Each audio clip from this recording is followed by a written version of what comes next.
Hello and welcome to the Empathy Podcast.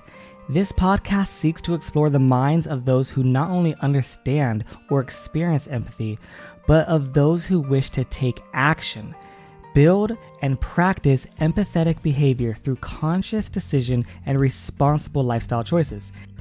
So if that sounds like something you might be interested in, this podcast might be just for you. So sit back, relax, and use what you were born with, empathy. I'm super excited to have another great guest. She comes from us all the way from New York. She's an astrologer, she's an author, and she's a yoga teacher, but also she's a huge advocate for the vegan lifestyle. And I'm so excited for her to share her story and everything about that because it's so powerful. She also has a podcast, the Modern Magic podcast, and that is where I had first discovered her and some of her interesting stories that she has on there, as well as her story about veganism. On top of that, TikTok. TikTok is something that has grown incredibly huge for a lot of people, and she's one of the ones that's riding the wave with that TikTok wave that's going strong. So before we jump right into the podcast and we get into everything, I have a couple quick questions that I have for you. All right, so the first question is, what does empathy mean to you? So the definition of empathy is to understand and feel the same emotions as another. And for me, the meaning of empathy that really sticks with me is the understanding part, because when we can understand and when we can fully comprehend what another person is experiencing, we can act from a place of more logic, honestly, because in the grand scheme of things, no one's suffering will ultimately be beneficial, that it will all come back and all neutralize. And even without getting into what might seem woo to others or the idea of karma and our actions having reactions, just simply in moments, our conscience, if we are not acting from a place of empathy, will either rear its ugly head as direct guilt, or it will bury deep beneath us as cognitive dissonance, which will prove larger problems in the long run. So to me, empathy means focusing on that understanding and not always that feeling, because sometimes we have to keep a healthy boundaries. It doesn't really always help anyone to overtake someone else's feelings. That doesn't prove anything. It's acting from the place of understanding someone's feelings, so that we can move ahead in a mutually and encompassed level of beneficial interaction based on not running away from, but instead fully opening up to someone's experience. I think that is the root of empathy that I like to focus on, is not running away from, but diving into understanding someone's experience so that we can act from a place of mutual good. Why did you start a TikTok? So I started, honestly, I was bored. I don't want to say bored because I'm not really someone who tends to let my time go to waste. But I remember hearing about TikTok when I was on a retreat in February, and I saw someone filming something. And so I immediately saw that someone was filming something, and I had never even looked into TikTok. I knew of people doing like dances, but I didn't really know of what I thought it was, for kids or whatever. I didn't really know. And so I saw this person trying to film a TikTok on this trail hike on this retreat, and they were like, there's not really an astrology presence, or there is, but the accounts don't tend to be like that serious, and you could be good on there. And I was like, oh, okay. Like in the back of my mind, I just thought, okay, that's cool. And so once my school went on lockdown and I was able to honestly, like, I'm a dedicated student, but once I could be on my phone during class, I was like, oh, I might as well download TikTok. And I did. And all of a sudden I uploaded like my second day, just this really stupid joke, why I hate your zodiac sign video. And that blew up, and it blew up because it offended so many 12-year-olds that couldn't understand sarcasm, that like I have over 30,000 comments of people really upset. And so that basically propelled me into where I am today. And it was kind of an accident of having free time and the perfect storm of there not being that kind of a presence yet. And there is astrology, but I still make joke astrology videos, but there is a market to be filled. So that's how that began. Wow, that's super cool. Yeah, I had seen, I was following this guy. He's in New York as well. You're in New York, and he's always talking about TikTok just all the time. You probably heard of him, Gary Vee. Yeah. Yeah. So he was always talking about it, and I had followed him and really liked his content, and he inspired me to start my podcast and a lot of other things that I did because of his enthusiasm and his logic behind why you should start some of these things. He's like, you should start this because X, Y, and Z. And it's just like, that makes sense. Like, yeah, I probably should do that. And so I ended up doing the TikTok, and it didn't start out good because I was living in another country, and it's based on the geographic. And so the country I was living in was in Kuwait at the time. I was working over there. And it's like, I was spreading veganism content. And so it was just like, they don't even know what that word means, let alone, let alone caring about animals. Like that's way beyond. And I'm talking about like, they literally will like kick cats that are next to them because they don't like cats. So like, that's literally what happens sometimes. And so, anyway, so I was just like, I started there and it was dead and nothing. And I was like, whatever, I put it off for like 6 more months. I didn't really do anything.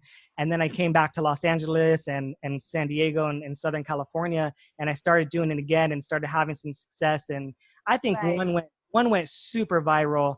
I think it was like over 800,000 views. And that was great for me, far by anything that I've ever had. And then, but then that one got deleted and banned because it had like a tiny bit, like it wasn't intentional. It was like kind of like on the TV screen and in the background had a little bit of animal slaughter of a chicken being killed. Yeah. I've had videos taken down that I do edit a PETA video in support, and somehow mine was taken down, but theirs wasn't, where it showed the dairy industry. I'm like, if you have to take this down, obviously. Yeah. And so those are always like a little bit frustrating, when you have something like that big. But yeah, so it's just a huge way to communicate, a great way to reach out to people. Yeah. And it isn't just dancing. It isn't just lip syncing. It isn't just, it is those things, but it's anything you want. Like you love astrology, talk about astrology. You love yoga, do that. You love dancing, do that. Whatever you love, just share it. And if you're good, like people will find you. Yeah, exactly. Yeah, for sure. And it's not limited. So it's not like in the niche, like your niche will be thrown everywhere, like you'll see things like that. You're like, I didn't even care about this before, but all of a sudden now I really do. And so that's it's just really different. I have copy and paste responses to people who ask really basic questions, because I know that for the first time in my life, like I'm being thrown to people that would not have found me otherwise. And so for one, it meant that I just had to get a tougher skin really, really quickly, because astrology, to someone who just literally assumes that it's the pop culture version, notably, they're going to be like, do you have an IQ of 25? Because it is the gold standard of superstition. So, and there's no way for me to teach like a Platonic theory class or something to so I have had to be really liberal with blocking and just understand that. But with that has come like reaching so many more people. And so it has been that adjustment of the kind of platform it is, where it is a free-for-all, and that's really great and really egalitarian. And that comes with also having to be like, I'm sure you get it too with the carnist insanity, the absolute insanity. Because I had one blow up recently about actually the dairy industry, where I responded to a comment. I don't know if you saw it. I responded to a comment. Yeah, someone was like, cows want to be milked. Yeah. And so I talked through the industry, and it was the first one that blew up with hundreds of comments being like, oh my God, I found vegan TikTok, let me stay. I was like, finally the algorithm worked. And so even though it did attract a few people that were hurtful or being like, I'm eating this as I eat whatever, that was the first one where I really felt that I had landed in the right algorithm, because so many people were so supportive, and I was amazed. I was amazed at that. Yeah, I totally agree 100%. That's super cool. And I mean, that maybe was the way that I found you through that algorithm style, because I had started accumulating a lot of different, in the beginning, I was trying to learn like what works, what doesn't work, kind of learning from other people until I kind of fit into my own groove, which is kind of how I did it with Instagram, how I did it with Facebook or whatever, like kind of like learning from others, and then saying, no, this is me, this is now mine, and like who I am from kind of other people's influence. So yeah, so the next question that I want to jump right into, speaking about what you're talking about, is what inspired you to start astrology? Because that is really fascinating. Yeah, so weirdly enough, I actually found astrology like as soon as I started reading, and I started reading really, really early on. So it was like a running joke in my family that I read before I walked, because I was just always like staring at words. And then when I was 2, my parents started giving me newspaper comics because I would like point out the words and say things. And apparently from the get-go, I didn't want to look at the picture comics, but instead I looked to what was next to them, which were the horoscopes. And I didn't know what I was reading for like years, but the words stuck with me. And I grew up with the internet. So by the time I was 6, just looking up those words led to me finding my like natal chart and basically starting an endless study where I was lucky enough to be able to research it to an extent that most people my age hadn't been before, and also to an extent that because I wasn't an only child, but my parents were older, my siblings were older, and my other sibling was much younger. I had so much time to myself that it really became a tool for finding myself. And then that exploration became just, it's all I would think about or talk about. And even I didn't know that you could be a professional astrologer. I thought you had to be like born into a Wiccan family or do something different. I thought, this is my hobby, but it didn't even enter my brain as a career. I grew up thinking I was going to be an actor until I basically was in high school and I was doing readings for people for like, basically they would just pay me at parties or whatever, and I would give readings. And as I found out that I really loved philosophy, it went in very, very well with the kind of astrology that I practice, which is very much more like world themes. And that's part of the reason why I'm not taking clients right now, is because my passions really lie in world research. And it was like the perfect storm of growing up with it and having the ability to always spend time researching, and my innate like for the esoteric subjects. Oh, super cool. Awesome. Yeah, I love it. And I'm learning a lot of that stuff from you. You're probably the first person that I've seen that has any kind of passion in that like, well, also is vegan as well. Right. That is something that I would definitely be like watching that content and learning more from. Yeah. So my next question, you spoke on a little bit about getting thick skin really, really quick, which is something that people are experiencing a lot right now. It's one of the topics that, man, I feel like I get comments all the time. How do you deal with this? How do you deal with this? Hey, I'm struggling with this. Or what is worse to me, honestly, what's worse than the ones that come to me, because that's the best scenario. Maybe I can help you. You know what I mean? Or going to someone that can maybe help you. The worst scenario is somebody that is quiet about this topic. Okay, someone that just doesn't say anything and holds it inside and maybe just goes away and just continues their life, and they don't help animals anymore for whatever reason. And that's hate. People getting online hate and cyberbullying. How do you deal with that? Because that's a very challenging one. Yeah, it's been something very, very new to deal with because, like I said, I didn't have really any online presence until about 3 months ago when I blew up on TikTok, and then kind of years of having a lot of content came in handy because people very quickly realized that there was like so much that it just accumulated very quickly. And at first with like the kids, it didn't feel like anything. It was like, they're so young, I'm just gonna block. I blocked hundreds of people a day, and I knew that I just had to. It was like, I can't explain it to you guys. I know that I can't help it, so I just blocked them just for both of our sake. And the more that I did grow, I had to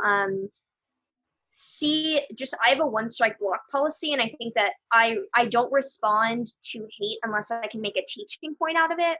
And that's what the game changer was for me, was, does my energy need to be spent refuting all of these people, or can I just block? Because if I block them, their comment is still up, so someone else will deal with it, I'm sure. It's not like my energy to do that. And I think that with thicker skin, it doesn't necessarily mean that I don't feel anything or that I don't take comments to heart, but rather that I know to place boundaries around even considering it and just placing it off. Because the worst ones are on my vegan videos, because those tend to be like very, very personal and very ad hominem. Like, I wouldn't believe someone that studies astrology. Like, that's the kind of logic you're coming in with, and things that if you let hang on to you will be very, very detrimental. And that actually has been something that, as amazing things have happened, it probably has been one of the most crisis ridden time, just because of the influx of energy like that I thought I would be easily dealing with. But I don't think you know what it feels like to have so many eyes on you with that pressure until it actually happens. Because I used to not understand why people had to take social media breaks. I was like, what? Like, that's not anything. Like, I don't understand that. Like, that's an outlet. But now I really do understand the boundaries. And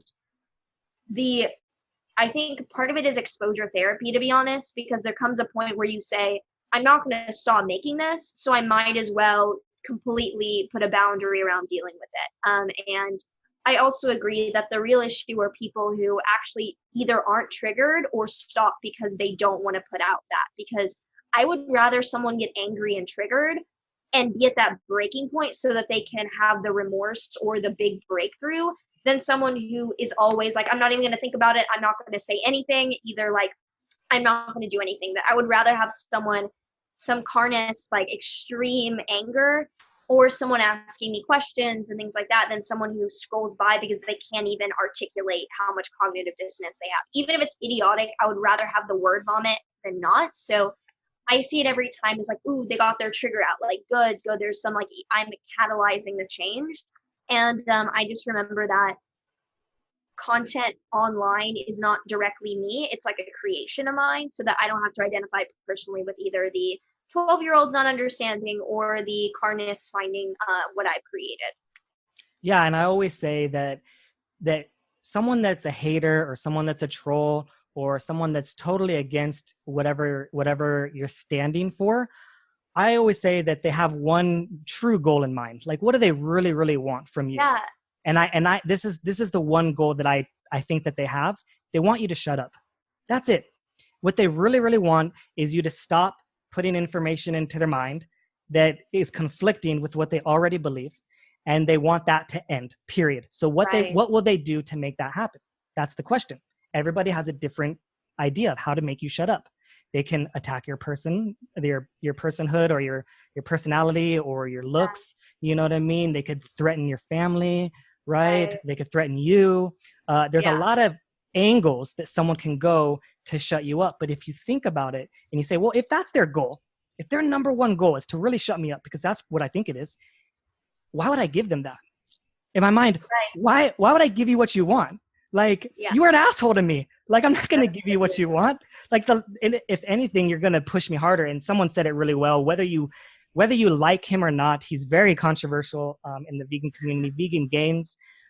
He talked about how he deals with hate so well. He said, it fuels me every single time. It fuels me to say, I'm going to prove you wrong. It fuels me to look at all the research to find every single way to prove that you are wrong in any way possible. And so it motivates him to do that. And I mean, you could see it in his videos, if you know that style. It's funny that I actually, when I started getting hate, I literally went to his channel to see how because he deals with it so well. And he is like, so I have copied and pasted some of his literature and some of his backing, because I mean, no one can support someone 100%, but I'm a big fan of like I like Vegan Gains. And so I have thought his way of handling things for years has been really, really great and professional. Yeah, and I think you could take something else from him. He's very smart with the way he grows. So he puts himself out there. He puts himself totally out there to be humiliated by anybody he wants. He doesn't care who you are. He doesn't care. But he wants you to be very big. He wants the biggest name, the biggest anti-vegan names that he could possibly get, and he'll go for it. And that takes guts. It takes guts to do a live interview against someone that absolutely hates you and wants the totally opposite from you, and you have to sit across and try and convince the audience, you know what I mean, of like which one's the right way for them to decide, which is just fascinating. It's kind of like the people that do some of the other courageous things, like whether it's going in to rescue an animal inside of a slaughterhouse, you know, directly and like risking arrest or being arrested. And, you know, to me, it's not the same kind of risk level, but the same kind of courage that it takes. I think it's the same kind of courage. That's been, once I started reading a lot of activism literature, actually, just on like the idea of what that means during this lockdown time, I started completely kind of almost calling myself out, because activism in like the root etymology and what it invokes tends to do with policy change. And so that really was a wake-up call of like, it's not that me sharing doesn't do anything, because I have now hundreds of people that have said, actually, like, just through my TikTok alone, like I literally did not know like what this meant. And now I'm transitioning and things like that, where there needs to be all different approaches, but waking up to the fact that like, if I want to change policy, I want to engage in actual physical acts like that, really has made me, my hope was to be able to do that by my birthday in August. I thought maybe the world would be reopened by then. I now have no expectation for certain timing, but I think that once you like start not holding yourself back, that's a precedent that you keep up. And so the next step for me is now that I've tackled the online, like I just have it all up. Like it's literally me. Like I am just very, very open about veganism. And I don't pull back or sugarcoat. I think that deters from the seriousness of the movement. And it muddles down the message. I think it muddles down the message too. Exactly.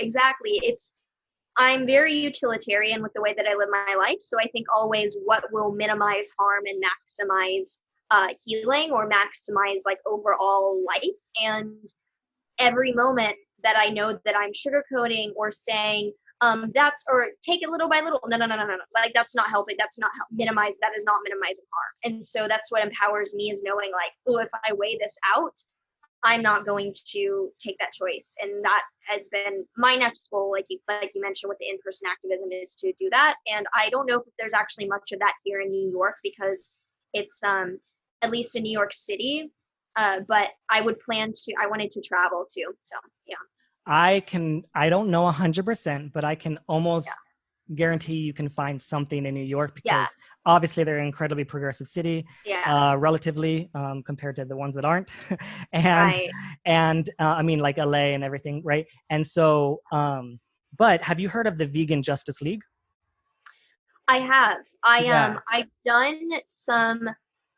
I've done things such as the Animal Rights March for the past few years, and the Anonymous for the Voiceless events. But I believe that they're correlated with that, but I could be wrong. They're actually focused specifically on what you're talking about, policy change. Oh, okay. Like 100%. That's all they taught. That's their whole focus. And I did a podcast with the owner, or the founder. Her name is Connie Spence. Ooh, and she's absolutely amazing. And so she goes by Vegan Batgirl, because originally she was doing activism in LA, is kind of how she became kind of popular. And she got this huge light, like the Batman light, and would put that light onto buildings and have messages, like animal rights messages. She also did some Black Lives Matters messaging recently. She brought it back, and she's just a super cool person, but all about policy change, all about getting political community and to fight directly for the animals within Congress, essentially, you know what I mean? And getting changing policies right from there, because you're absolutely right that's really the next step that we all gotta gravitate towards. I totally agree. Yeah.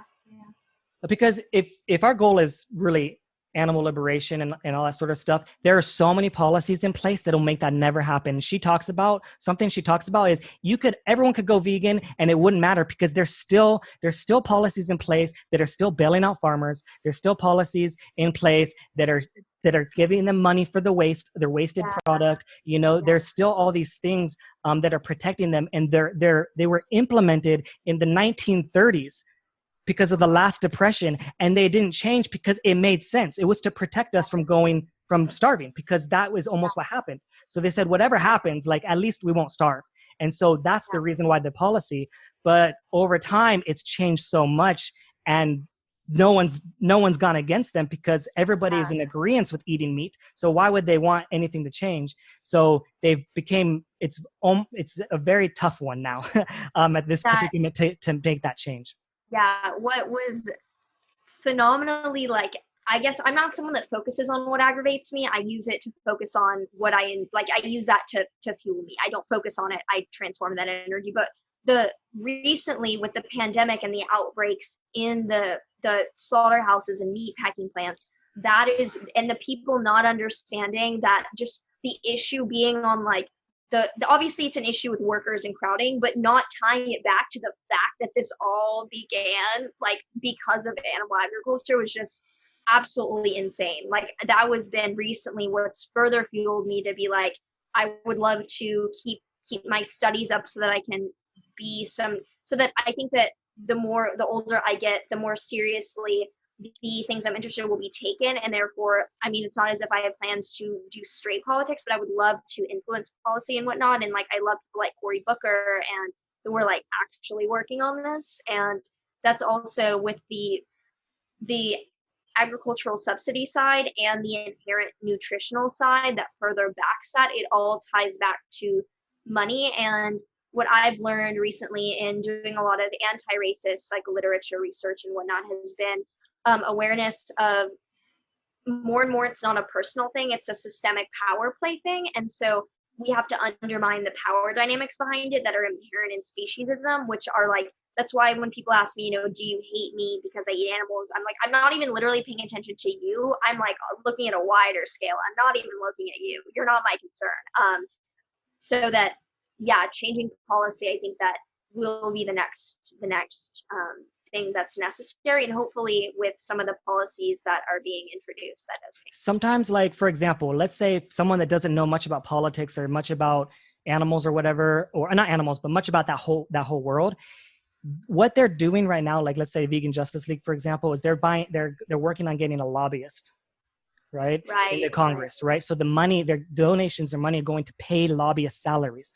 Those salaries are like $100,000 a year, okay? Yeah. And so what happens is that the people within the industry, the meat industry, they have all the money. They have all the money to get the lobbyists because that's legal. It is not illegal. When a policy comes out, you have every right to fight against it. You have every right to say why you don't like it. You have all those rights. What's happening is there's not enough people doing that, and there's not enough qualified people doing that. And so if you can either, in my opinion, I mean, I think there's many options, but there's two kind of simple options. You could either just go right into it, and just literally go be a lobbyist or something like that, or work in the Congress, right? Or you can donate directly to it, right? Which is that money's going right to it. And if every single vegan or whatever did $5 or something a month, that would get like a bunch of like a whole lot of work done that would be very surprising. That's what I think it can be kind of tempting to think that people who only donate like aren't as invested, but it's less about it's less about the personal action of it and more about the actual impact, because that's been mostly what I've been doing. Is once I started suddenly blowing up, I had more disposable income. So I immediately actually threw it into investing in plant-based businesses because I think stocks are really cool.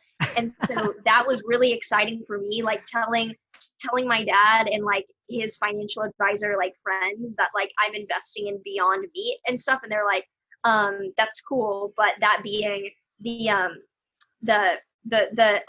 I've actually felt like the best about that. I'm making the biggest impact with that because that can scale, and your activism is important in a physical sense, but the widespread scale of like where you allocate your resources, that's what I think is the future. That once the industries are literally defunded and we can see the dairy industry is literally bankrupting, it'll be very different.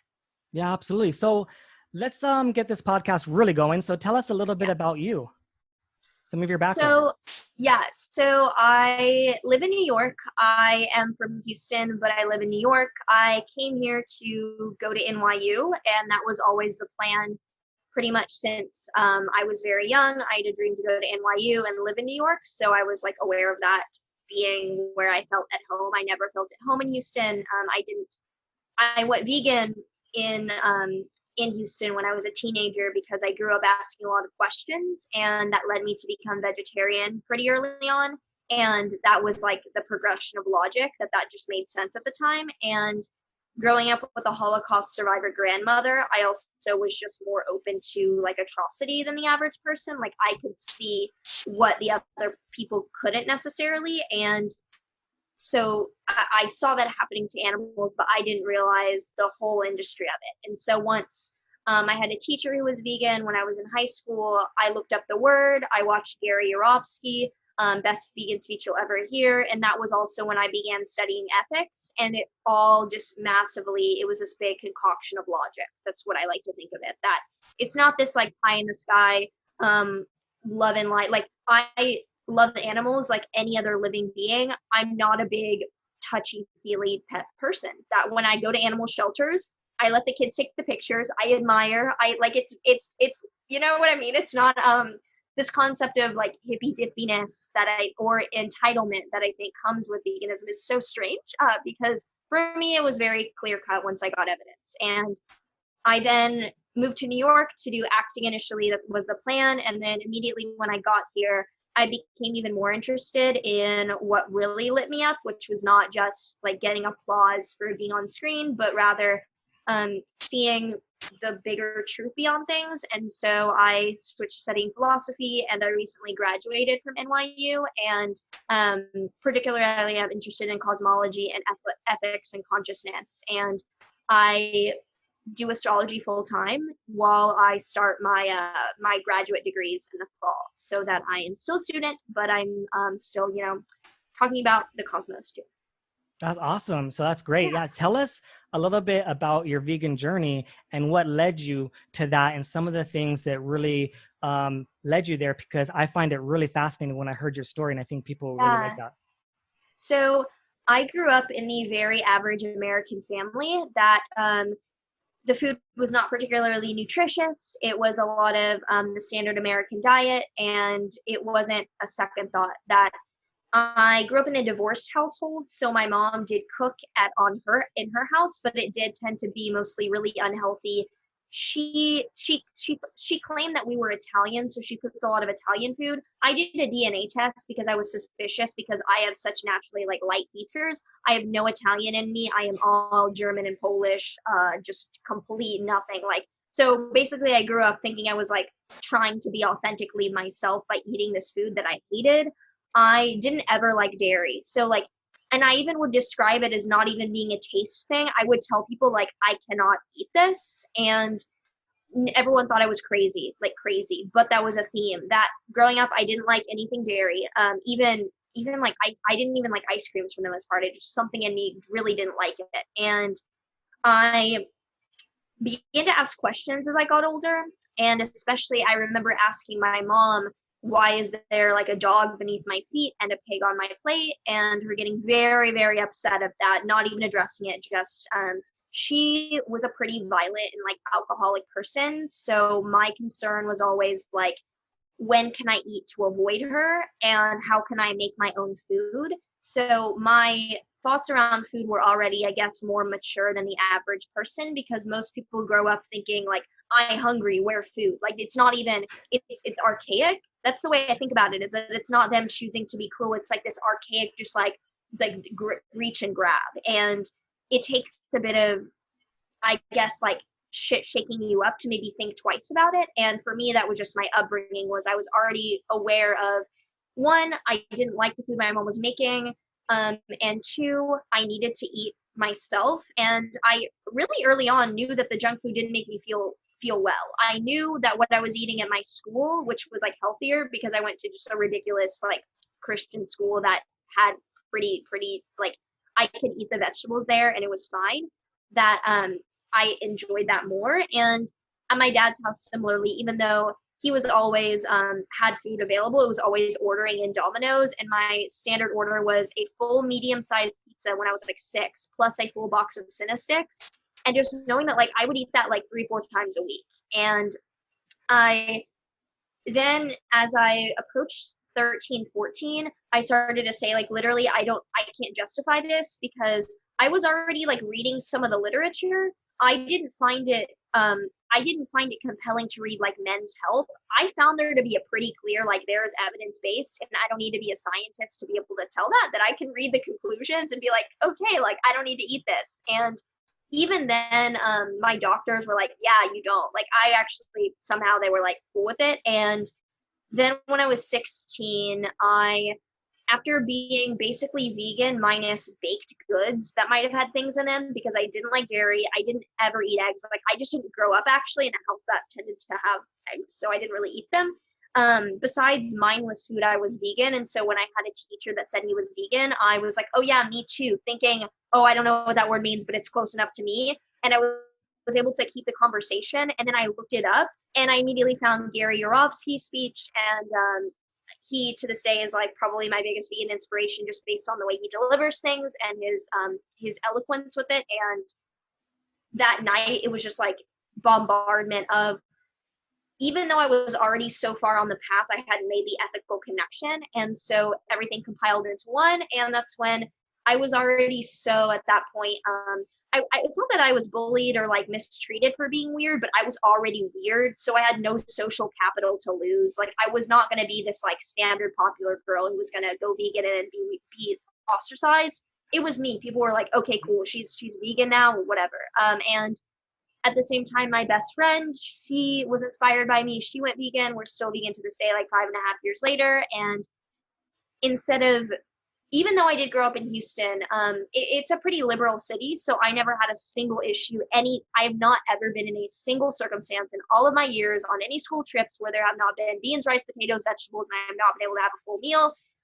And that's why I just have been committed to this without issue, without any hiccups, literally no issues, because I've been eating in abundance, never gone on a crazy fad diet. I saw freely, and that shit show was drama and fun. I never got like swept up into any weird caveat, and I'm still here doing so well. And now I'm looking to, not that I'm older, because it would have been pretty difficult, you know, as like a 15-year-old or whatever, to do the in-person activism. Now I'm ready to move into actually being more of a leadership position, because I have like the lifestyle pretty down. Yeah, absolutely. For sure. That's so great. I like that story. And I think it's unique to a lot of people, because most people are like how you described. And like, I was like a typical American, like eating burgers and hot dogs and junk food. Yeah. I was like, eat any kind of food. It didn't really matter. Like, no questions asked. Like, is it edible? Okay, I'll eat it. And I lived in Houston for 3 years. And actually, Houston is where I really damaged my health, because I ate so much junk food all the time, and I gained like 50 pounds plus, and I was drinking a lot of alcohol, and so it was not good at all, all the way around. And work was beyond stressful at the time, and I don't know exactly, but within that time I manifested an autoimmune disease, and that autoimmune disease led me into veganism, into figuring out how the F do I fix this thing? Because I was dying quite literally from the medication they were giving me because it weakened my immune system intentionally, not unintentionally. That was the design purpose of the drug. And so, like, I'm not saying on my deathbed, but I felt deathly sick, like I've never been, from like a cold or a flu or something. And I haven't been sick once. And for me, it's 2.5 years. And I haven't been ill, like literally, like ever. And I live in New York. Like, I was like, my immune, there's something, when you're not eating disease, your body can fight off that stuff. Yeah, 100%. So I want to talk about your activism journey as well. And I know that you're growing into it, but I want you to tell me some of the things that you're doing that you believe works really well for speaking up for animals. I find that being direct and not sugarcoating is kind of my policy in life.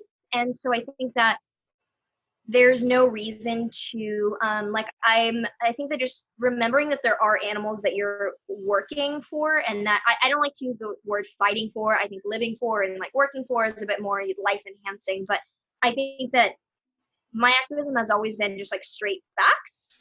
I just don't sugarcoat, and I keep it simple. I just deliver the information. And I think that helps, similar to Earthling Ed. He's kind of my like activist role model, which is rare that I have role models, but I find him to be quite literally one of the like just most amazing people in the world. And he's so grounded because he doesn't do anything but share the logic and the facts, and he doesn't squander his ground. He doesn't try to step down. He doesn't try to meet the other person where they're at. He asks a lot of questions. And if there's anything I've learned through my education, it's been that when we want to uncover the truth or the reasoning, just asking questions. And that hasn't been something I've ever had an issue with in life, is I've been curious. So in my activism, I think it's important for us to lay facts and then ask questions around why the other person is acting out of alignment with that information. And yeah. Yeah, a really good question. That's just like kind of like a simple one that he does, and some other strong activists is, and it just sounds so basic, but it really helps you understand where the person is coming from that you're talking to. So it can go something along the lines of like, what is stopping you right now from going vegan? Like, what are you afraid of? What's stopping you right now? Because then you cut to the bullshit. You cut all this. What about animals? What about Africa? What about over there? What about that country? What about that person? Ooh, I heard this story. Stop that for a minute. You, the person I'm talking to only, like nobody else ever, right? I even said the other day, I was like, someone was talking about Africa or whatever. I was like, or whatever, they were talking about some other country. And I was like, hold on a minute. I said, Africa's not in this chat right now. I was like, it's just me and you. I was like, it's just me and you, you know. But anyways, once you ask that question, then they'll open up and they'll say, you know what I'm afraid of? I don't think I'm going to get enough iron. You know, I just don't think I can get enough iron. Great, let's talk about it. You know what scares me is I just can't give up cheese. Great, let's talk about it. So like once you get to like what scares them, like then you can have really the conversation starts, in my opinion.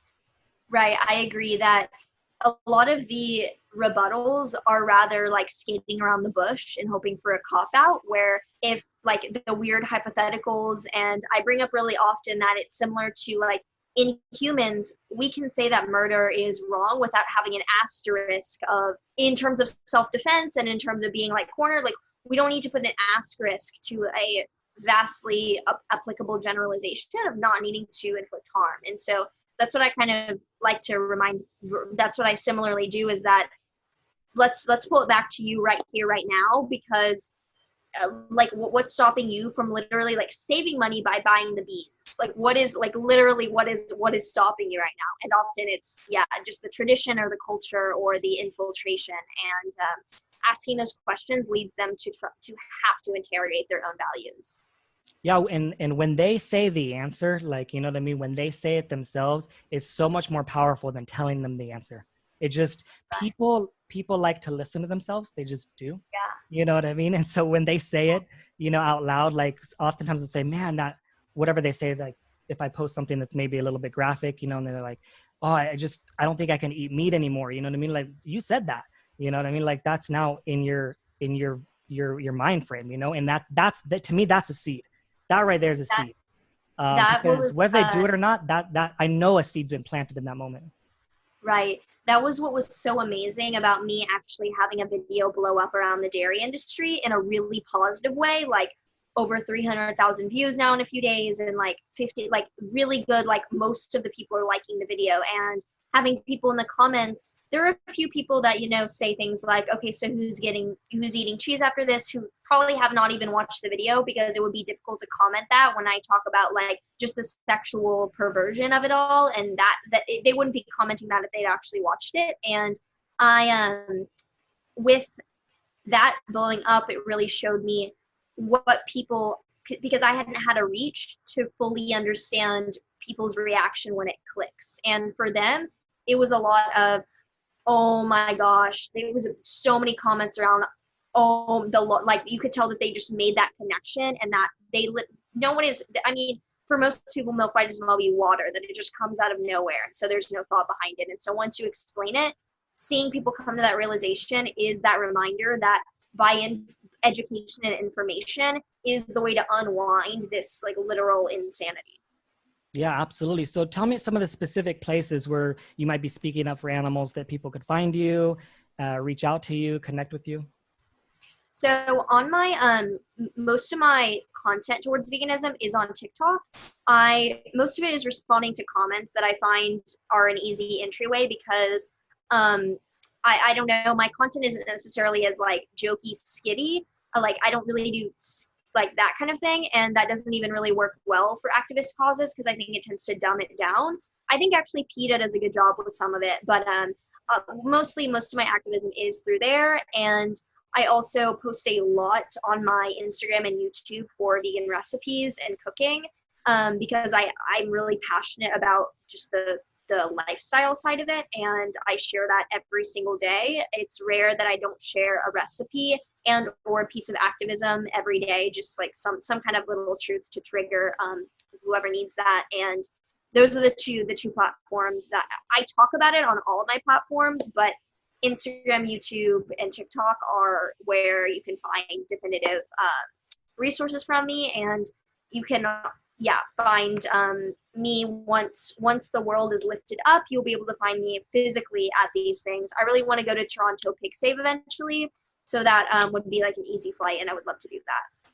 Yeah, that's awesome. I think it's important to remember that there are so many different types and styles of activists. Right. And I always believe, I think it's very easy to say, this one's more effective than that one, and this one's less effective. That's really easy to say, and for people to say, not to prove, like it's hard to prove, but it's really easy to say. But what I find more important than that, than what's more effective in this moment, in my opinion, is being active, period. Period. And doing what you enjoy. Sometimes I talk to people, they're like, oh, I don't know if I could do what you do. Oh, I don't know if I can do it like that. I don't know. Don't do it like me. Don't even do anything like me. Do what you like, and do what you enjoy, and do what you're comfortable with. If you're talking about it, you're speaking about it, even the funny skit stuff. I didn't really, I did a little bit of funny skits before TikTok, a little bit, but I do more funny skits now on TikTok because it's becoming effective, because it is working. I'm seeing people that are, I'll send sometimes, not all the time, because I have ones like yours where I'm talking really directly to them and into the camera and being very specific. But there's also the funny ones, and what I notice with the funny ones is they come to the comments, and that's when their conversation starts. So it's more of like a kind of teaser kind of thing, like, oh, maybe he's nice and doesn't know what he's talking about. Like, boom, no, like I know what the hell I'm talking about. It just seems like I'm being silly. With my dairy industry video, I had a lot of people coming to the comments and saying, I thought I was going to be seeing a terrible comment section. I thought I was going to be seeing hundreds of people saying, like, I don't care. And I didn't. And I'm actually really, I'm glad that it reinforces that this isn't something to turn away from, that I agree that the comments on those really do get the conversation, and that you can use the videos to your advantage. I think that when I said that the skits were mostly just like my forte, because I'm like a drier person. So when I do make them, they tend to be more, even just like more direct, even with my like audio that I use. That's why I said PETA does a good job, because they have fun people. But I agree that we need, like, literally, there's so many different blocks up for people that we need all activism to like be getting in and everything. And there's no better or worse. They're simply different. And whether or not you're like in the trenches, like if you're spreading that energy, you're spreading that energy. So yeah. There's also something funny that like I saw someone doing that's really well. I think they have like 90,000 followers right now. I interviewed them as well on TikTok, and they do mostly funny stuff and recipes. Maybe you've seen her, Angie Kibera, maybe.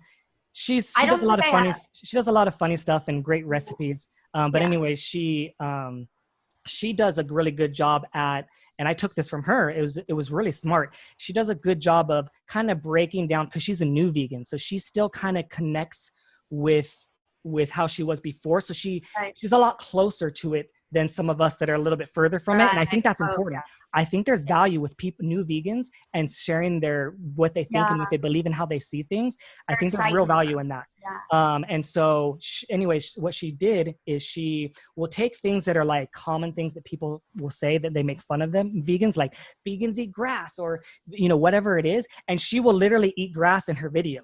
You know what I mean? But like, it's so funny because it's like, obviously she doesn't eat grass. She just made like a bacon recipe, you know what I mean? Like a previous video, And so I started incorporating a little bit of that, because you know what? They can't make fun of you if you already made fun of yourself. You know what I mean? Like it's a little bit harder. So anyways, that's just a little thing. That's not like my whole thing, but that's one of the things I added. I like learning from others and saying, I can incorporate that. I can use a little bit of that. Also, I love testing and trying new things. So if something works, if something works for someone else, and I think it could work as well, like to me, if that makes one person go vegan because of one thing I got from someone else, that's worth it 100%. Like hands down. Yeah, that's what worked for me with I wouldn't say I've ever been an angry person, but like with some of the comments, like I was just much more energized. But with the dairy industry one, I literally was like, I have to explain so much background. I'm going to sit down, I'm going to lay it out calmly. And I invoked my inner earthling Ed. And that's what reached people, is instead of like immediately like being like, no, no, no, no, me being like, hey, this is actually a common sentiment that people don't understand. And that is what blew up. And so from that point forward, that's been the basis of making sure that I'm grounded. And that often means not responding in the moment, but it's been like a meditative practice of understanding, being grounded so that it doesn't fuel that cycle of back and forth. And that has been what's worked for me, has been the calmness to where people are already intrigued by approaching me. Yeah, that's so true. I mean, there are times where I am reading the comments and I get really impressed by the responses with some people, like some of the creators, and I'm like, dang, that's a really good way to put it. Awesome job. And it gives me a different feeling of that person, you know, that person really gets it and really understands. And I find that those people are oftentimes they're also growing faster, you know, because of the level of understanding that they have. Yeah. So that's really cool. Yeah. All right. So as we wrap this up, it looks like we have like 7 minutes or so. Is there anything that maybe you want to add, or is there anything that you really want to reiterate so people don't forget from this podcast? Yeah, I'd say that in everything that I'm interested in, as far as anything that I'm creatively, I think even though I'm not necessarily like a painter, an artist in that sense, I do consider like a lot of what I do just creative. Like everything I do is I am the one like creating those things. I'm not really ascribing to an external system. And a lot of it stems from wanting to get to the bottom of things because of it seeming like there's a lot covering up.